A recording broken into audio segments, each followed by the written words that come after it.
The story of the Mayflower will forever be connected to the historic English port of Harwich. As the hometown of the master of the ship which sailed the pilgrims to the New World, the role of the place, which Elizabeth I called a pretty town, plays a special part in the iconic ship's history. With Christopher Newport, captain of the expedition that founded Jamestown, Virginia, also hailing from Harwich, the town's roots in American history are strong and deep. Harwich was a thriving and important English port in the 1600s, possessing shipbuilding yards, ship owners, sea captains and seamen.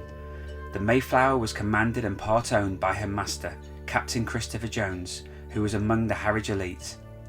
Jones's house still stands close to the waterfront at Harwich today and was clearly the dwelling of a man of substance. Jones's connection with the Mayflower as her master and part owner dates from 1609, and the ship was designated as of Harwich in the port books of 1609 to 1611. Confirmation beyond doubt is assured from an Admiralty document dated January 1611, when Jones was involved in a salvage claim. Here he is identified as Christopher Jones of Harwich, master of the Mayflower of the same place.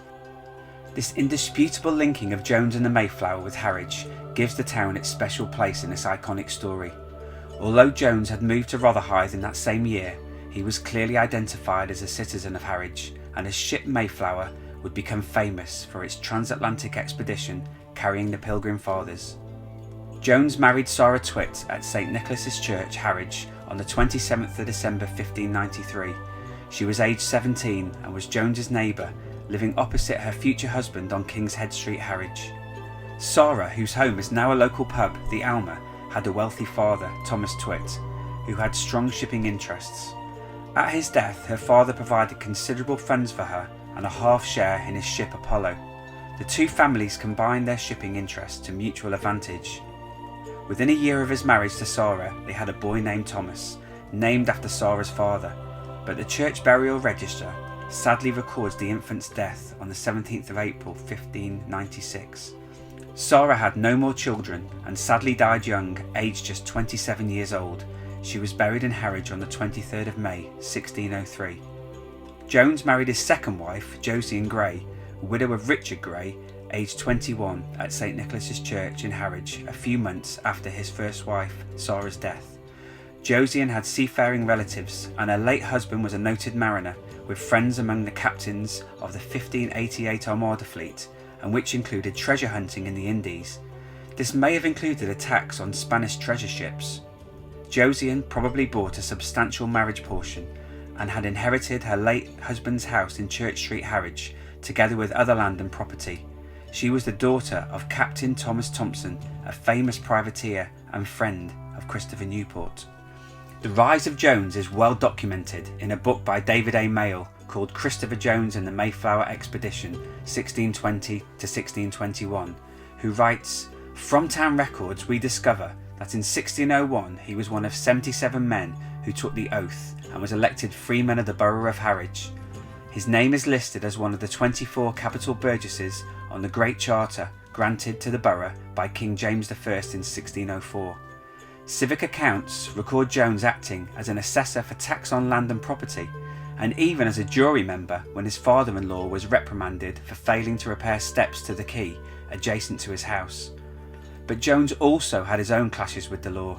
He was accused in 1605 with George Coleman for keeping hunting dogs, a pursuit only open to those gentlemen whose land was valued at more than 40 shillings per annum. Clearly Jones was prospering, but not yet sufficiently advanced to be classed as a gentleman. Christopher Jones's career at sea continued to prosper during the course of his second marriage. He was engaged in building ships, including one named Josiane after his second wife, as well as trading between England and Europe. Records show voyages to Norway, Bordeaux and Rochelle, particularly in exporting cloth and importing wine. In about 1611, Jones decided to leave Harwich and moved south to London, where he made his home in Rotherhithe parish, a mile downstream on the Thames from the Tower of London.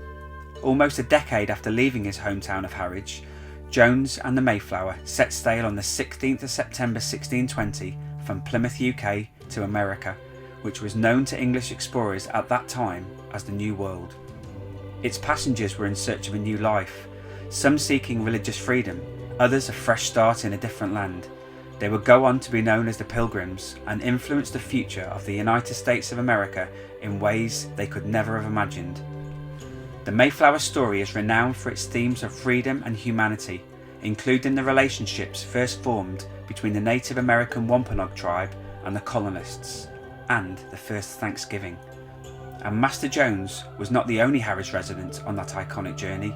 He was joined by John Moore, a co-owner of the Mayflower and another esteemed resident of the town. The ship's cooper, John Alden, was part of an established Harwich family and is said to have joined the Mayflower at Southampton. John was related to Christopher Jones by marriage and is established as the first of the ship's passengers to set foot on American soil. His descendants include Dick Van Dyke and Marilyn Monroe. Richard Gardner from another Harwich family is a source of some controversy as to whether he was a passenger or a crew member, but he definitely seems to have been an experienced seaman. Whatever his role, he was certainly part of a notable Harwich contingent aboard the Mayflower. And today, more than 30 million people can trace their ancestry back to the 102 passengers and around 30 crew that Christopher Jones of Harwich carried aboard his Mayflower ship on that historic journey. A journey that changed the course of history, had its roots very much in a town found in north east Essex, Harwich, the home of the Mayflower.